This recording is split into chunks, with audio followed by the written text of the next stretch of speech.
we have a big matchup, Yep. and let's just go over the keys of how we win this game and keep our playoff hopes alive. So basically, I put down 3 ways I think we can succeed against the Titans. Looking at the Titans, one things I did look at, this isn't in order, but that the way the Jets beat the Titans was they threw it deep. You could tell because the receivers had a lot of receiving yards, and I'm pretty sure Zach Wilson threw for 3 touchdowns that game. And that's the way it looks like you need to beat them, because who else they lose to? Is the Cardinals, and obviously they're throwing deep shots. So Which correlates perfectly because that's been the huge success of the Colts offense the last 3-4 weeks. yeah, keep doing that. It's gonna be the play action off of Taylor. So feed Taylor the ball and use those play action plays to your advantage. That's gonna basically be the number one thing. How do we stop Derrick Henry? You don't. You slow him down a little bit, maybe. But I don't know. you That's the one bright spot in the Colts defense is their run defense. The run Yeah. defense is usually is. pretty good. It's where the Colts defense gets exposed. It's lack of pass rush and then coverage. But I think like what Yuli said, like Derrick Henry's going to get his. You just got to try to slow him down. You can't let him get 5 or 6 yards a carry, especially not on first, second down. Right. He's getting like 2-3 touchdowns a game. I know, and his last couple weeks, he's gotten those huge, passing him too. along with Jonathan Taylor. He's gotten those huge runs, like that one huge run a game. Him and Jonathan my Taylor have word. both been getting it. So another thing about the games they played, the only game Tannehill has thrown for more than 1 touchdown was against the Colts. Yeah, and that's And- what I want to talk about Ryan Tannehill, because even the last time we played him early in the season, he torched us on the ground. And again, there was a lot of those rollouts. He had 5 for 56. He had a 28-yarder. And that was just a Kwity lot of their playing play in that game? action. What'd you say? Kwity Paye play that game?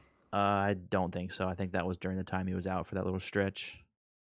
And you got to also realize the Colts really were more in that game. I think that if Carson Wentz wasn't so injured, like we saw him roll out, I think it was at least 2 turnovers because there was 2 picks thrown to us. And That was the game where you win the turnover margin by that much and you lose by two scores. Like, how is that even remotely possible? That's how it went in Nashville for us, week 3.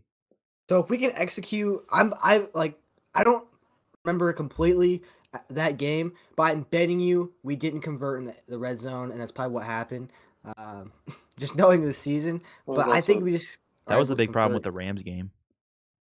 It was also Carson Wentz, obviously two sprains. That was Yeah. the 2 Yeah. sprain game. That was the fresh Pretty off the injury against the Rams, not Mhm. knowing all week if you're going to go, and he goes out there with 2 blocks on his ankles and tape and is stuck in mud. What worries me is just like the Colts are obviously been on the up and up with their 2-game win streak, and so are the Titans though. Yeah, I think and look at who that's, they've beaten and how they've yeah. beaten them. They're coming off. They've got 3 in a row. They blew out Jacksonville. They obviously won a close one in Buffalo. It came down to the wire, but then they blew out Kansas City. Yeah. And what worries me is that Tannehill is like slowly came on during this stretch. And so is AJ Brown. AJ Brown passed against Buffalo. He had 91, which it's not anything crazy, but before that he had been super quiet for being one of the Well, better wide receivers. And then I last think week, AJ against Kansas City- Brown. last I week think AJ Kansas City, Brown- he had 133. When he played the Colts, I believe he got hurt. Like at the beginning of the game, he was like when he came out at halftime, he wasn't even dressed. I think that was the game. Yeah. And Julio, I'm pretty sure did pretty good. I mean, he only was 3 for 47 when he played us, but we got beat by Nick Westbrook. Rob, I remember that guy, and Jeremy Nicholas in the red zone. So I want to I feel like that go was back something to we what weren't Corbin prepared said for. about AJ Brown, because I don't think we even heard him. He's coming off a 8 for 133 game against the Chiefs. That's insane. And you know how the Colts defense is about getting picked on by a hot receiver, especially with the health we've had to our cornerbacks and now our safeties with Julian Blackman out.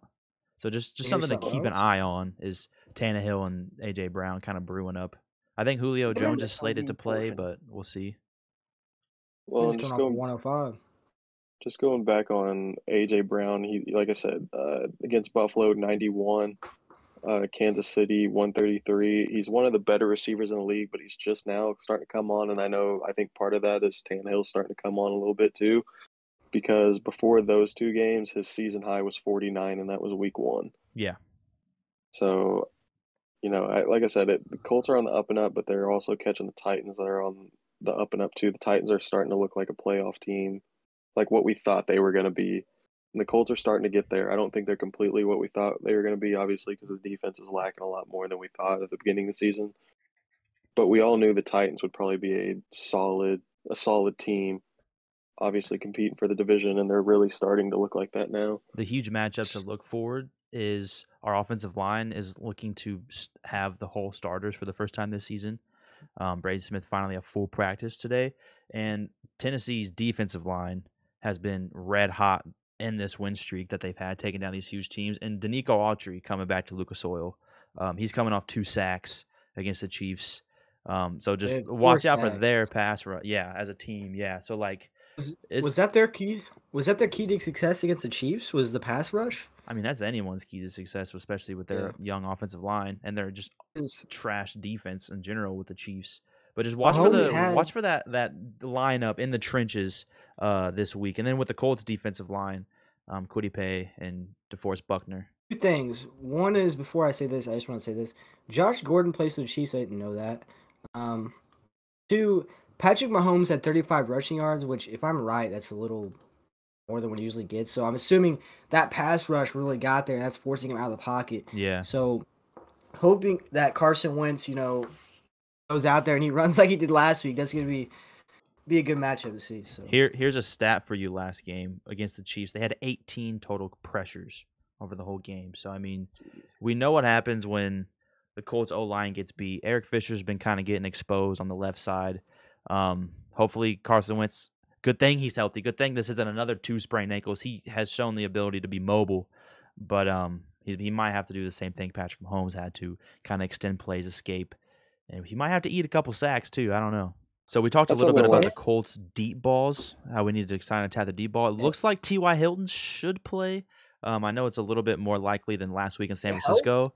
So, and we saw the only game he's played this season against the Texans, he had that 50-something yard bomb from Wentz. Exactly. So if we want the deep ball, and looking like him and Michael Pittman are going to keep continuing to take shots, that's even helpful for them because T.Y. is going to take some of that attention off Pittman. So I can see Carson Wentz having a big game.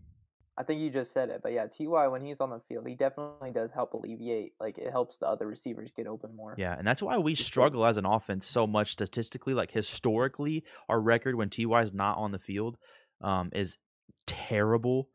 And I think that's a big reason why is we don't have, like, a set number 2, especially before Pittman did. So when we didn't have Hilton, like, nobody really was able to step up. So I think I figured out, like, so basically what I think another game plan they should have going into this game is the Colts should, like, if you're lining up, you got Pittman on one side, and T.Y. on the other side, right? So I think what you do is, like, knowing T.Y. is so fragile as he is right now, when you run that ball, I would hammer Pittman's side because Pittman's a good blocker. I don't want to see T.Y. out there blocking too much, but, like, if you're doing that, for one, you got the corner spread out there, and I think that's a good idea. I just thought about it. Like, just keep running the Pittman side, and throw Pascal in there. He's a really good run blocker too. That's a big reason why he's still on the roster.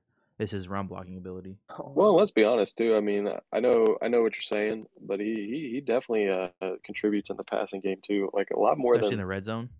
A lot more than I would have thought 2 years ago. Agreed. He's so he had a lot of touchdowns early, but he's kind of slowed down the last couple weeks. I want to see him get more touchdowns. Which he's kind of slowed down, but Pittman's I feel like one of them so far the year. It's been Pascal first half so far and Pittman the second half, but it seems like one of them usually has a pretty decent game and the other one has 1 or 2 catches. He's built different, basically. Like, literally, he's just bigger and he wants the ball. That's why he throws 50-50 balls. He's going to come up. He goes up 50-50. He's going to grab it. Oh, it makes me so happy. For real.